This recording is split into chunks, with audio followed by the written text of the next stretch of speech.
ఈరోజు ఇక్కడికి వచ్చిన పబ్లిక్కి అందరికీ నా నమస్కారం. నా పేరు లక్ష్మి. ఆల్రెడీ రాజమండ్రి గారు చెప్పుంటారు.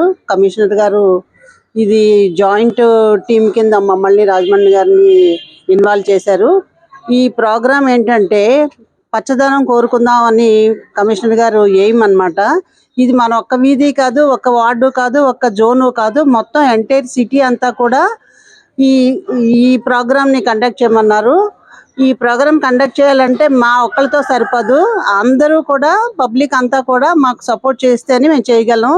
ఇందుకు ముఖ్యంగా రత్నం గారు మాకు ప్రతి ప్రోగ్రాంలో ఇన్వాల్వ్ అయ్యి మాకు సపోర్ట్ చేస్తూ ఆయన మాకు చాలా హెల్ప్ఫుల్గా ఉన్నారు.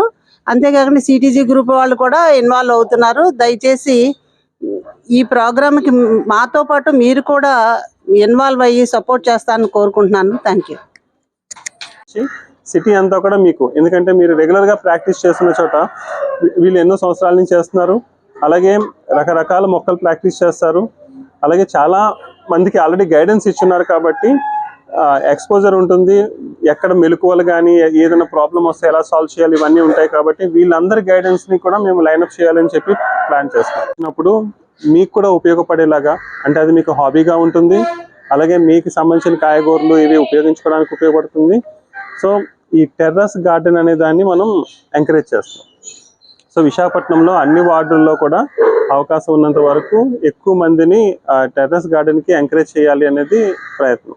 సో ఎకో వైజాగ్లో 5 కాంపోనెంట్స్ ఉంటాయి. అందులో ఎకో క్లీన్ అని ఒకటి, ఎకో గ్రీన్, ఎకో బ్లూ అని, ఎకో జీరో పొల్యూషన్, అలాగే ఎకో జీరో ప్లాస్టిక్. సో ఇందులో ప్రతి కాంపోనెంట్ కూడా మీరు ఆల్మోస్ట్ టచ్ చేస్తారు. ఎందుకంటే సో ఆటోమేటిక్గా మీకు ఇంట్లో ఉన్న దాన్ని కూడా కిచెన్ గార్డెన్స్ అట్లాగా మీరు తీసుకొచ్చినప్పుడు కొంత వేస్ట్ మెటీరియల్ కూడా మీరు రీసైకిల్ చేస్తారు. అది ఎకో క్లీన్లోకి వస్తుంది. అలాగే మీకు ఉన్న వాటర్ని కూడా అవకాశం ఉంటే ఫ్యూచర్లో రీసైకిల్ ప్లాన్ చేయొచ్చు. అలాగే ఎకో గ్రీన్లో ఏదైతే మన సిటీలో ప్లాంటేషన్ ఇంకా ఇంప్రూవ్ చేయాలనుకుంటున్నామో దానిలో పార్ట్ కింద మీరు పెట్టే టెర్రస్ గార్డెన్ కూడా రేపన్న రోజున సిటీలో మనం land use land cover classification తీసుకుంటే సిటీలో గ్రీన్ కవర్ పెంచడంలో కూడా చిన్న కంట్రిబ్యూషన్ కమ్యూనిటీ నుంచి, ఉమెన్ గ్రూప్స్ నుంచి కూడా ఉంటుంది.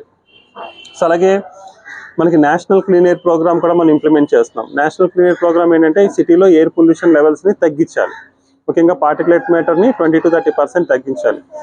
దానిలో కూడా మనకి ఈ ప్లాంటేషన్ యాక్టివిటీ అట్లీస్ట్ కొంత పోర్షన్ మనం సిటీ అంతా కూడా అందరూ ప్రాక్టీస్ చేసినట్టే ఉంటుంది. అలాగే మీ అందరికీ తెలుసు వాతావరణంలో మార్పులు, సో క్లైమేట్ చేంజ్ అంటాం, టెంపరేచర్స్ ఇవన్నీ కూడా పెరుగుతూ వెళ్తున్నాయి.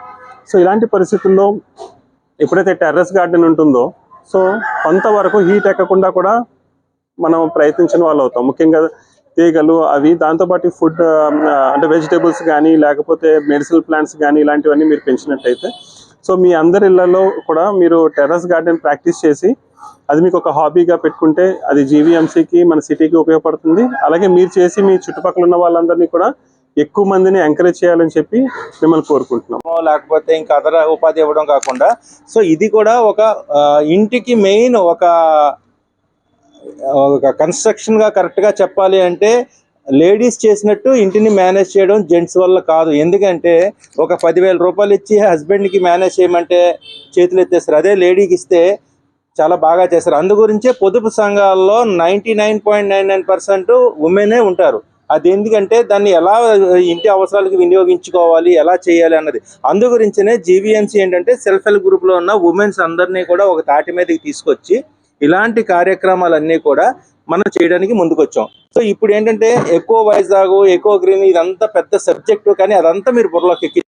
కానీ మన కమిషనర్ గారు ఏంటంటే విశాఖపట్నాన్ని అద్భుతమైన పచ్చదనంతో కూడిన సిటీని చూడాలని ఆయన కోరుకుంటున్నారు. వంకాయ పాదు మన లాసన్స్పే కాలనీలో ఉంది ఒక ఆవిడ దగ్గర.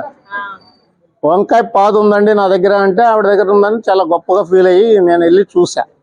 అయితే వంకాయ పాదులు 3 రకాలు ఉన్నాయి నేను చూసినాయి, ఇంకా ఉన్నాయంట కానీ నేను చూడలేదు. 3 రకాల్లో ఒకటి తెల్ల వంకాయ కాస్తుంది, ఒకటేమో నల్ల వంకాయ కాస్తుంది, ఒకటి ఆకుపచ్చ రంగులో వంకాయ కాస్తుంది. పాదు అది మనం ఈ 2 వీధులు కలిపి వేసేసుకోండి, ఈ చివరి నుంచి ఆ చివరి దాకా వెళ్ళిపోతుంది. అంత పెద్ద పాదు అవుతుంది అండి. ఇందులో ఉన్న పోషకాలు కాయ రూపంలో వస్తుంది కదా. ఇక్కడ మనం ఒక బంగాళదుంప మొక్క నాటామనుకో, దీనికి కావాల్సిన పోషకాలు తీసుకుంటాం, దానికి కావాల్సిన పోషకాలు తీసుకుంటాం.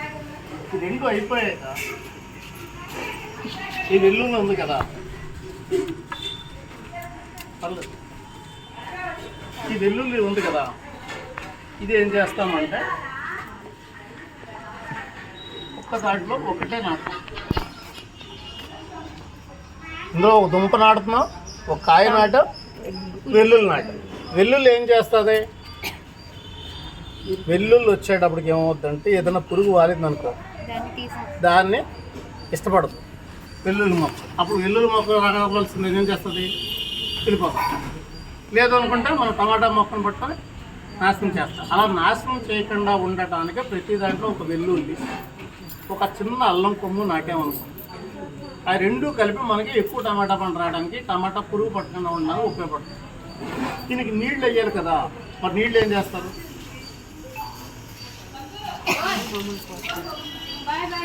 ఎలా పోస్తారు?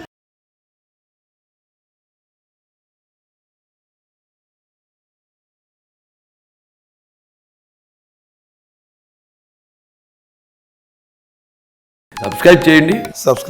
Please do subscribe to Please like, share and subscribe to top Telugu TV. Top Telugu TV. Top Telugu TV.